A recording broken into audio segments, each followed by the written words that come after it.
Hi everyone and welcome to our presentation. Upon receiving the challenge 48 hours ago, we reviewed a broad range of studies and reports about social and emotional learning across different cultures to familiarize ourselves with key SEL concepts and to better understand the scale of the challenge across the world.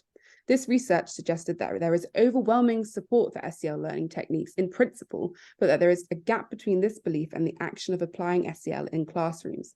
Having identified this gap, we conducted further primary research by interviewing teachers and collecting secondary data by analysing posts within online teaching communities such as Reddit, YouTube, and Instagram. This helped us to narrow down the scope of the brief by identifying secondary school teachers as a particularly important group in the context of the overarching challenge. We therefore chose secondary school teachers who do not currently consciously apply SEL techniques in their classes as our target group in need of specific interventions. With this in mind, we established that there needs to be an increase in the amount of lessons that include SEL techniques among this target group. Using the COMP-B model as a guide, we identified psychological capability as the first behavioral barrier for our target population. This is because there is a difference between academic learning and social-emotional learning. Academic learning is certain, as it follows guided resources like textbooks, and teachers are confident in their ability to deliver material. However, instructions for using SEL techniques in classrooms do not have an established framework, and teachers often have to test the waters to apply them. Individuals prefer certainty over ambiguity. Ambiguity aversion combined with teaching as a high-stress and high-effort profession makes teachers to further gravitate to their comfort zone, which is the subject material they teach. Hence, having no certainty makes it difficult for teachers to initiate an SEL effort. The second issue is reflective motivation. Educators usually deliver their teaching by planning lessons ahead, carrying out teaching, checking work, giving feedback, and finally adapting in the next teaching hour based on group progress and students' grasp of material.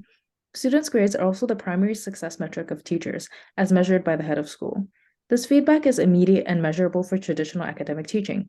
However, social emotional learning is about improving soft skills that cannot be immediately measured and is not included in the success metric.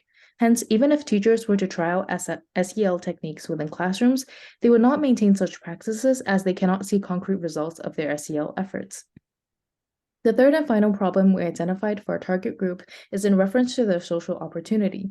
Learning from peers is an important and common practice among teachers to enhance their teaching, and is enabled by online platforms such as Teachers Help Teachers.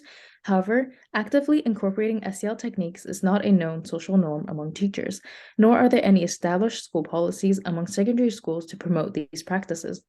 Together, the lack of feedback, certainty, and collective social effort, both from the administration and teaching staff, makes implementing SEL in classrooms extremely difficult. So, we propose a package of behaviourally informed interventions to increase the teaching of social and emotional learning in secondary schools. The first intervention is a pledge scheme offered to participating schools. The pledge serves as a commitment device for head teachers wanting their teachers to consistently adopt SEL techniques in their lessons. This pledge helps to create a school-wide social norm about the application of SEL techniques, which in turn transforms it into an expectation for teachers. The pledge sets a clear, measurable goal for teachers to work towards. Performance against this objective enables monitoring of progress. If schools achieve 75% of all lessons including a meaningful SEL component, they earn UNESCO SEL accreditation. This gives a clear achievement and is a way for schools to stand out. The value for schools of being SEL accredited will be advertised on a website with a clear explanation of the benefits of SEL to students' well-being and academic achievement. Having taken the pledge, teachers will be asked to audit their current application of SEL through a tick box exercise.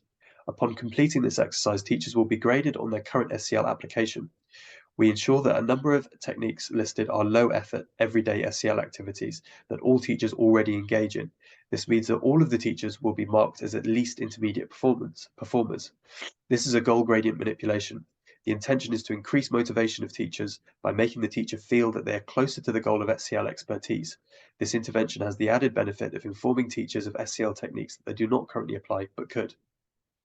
You can see a prototype of this intervention here. Our research revealed that every lesson is based on a lesson plan.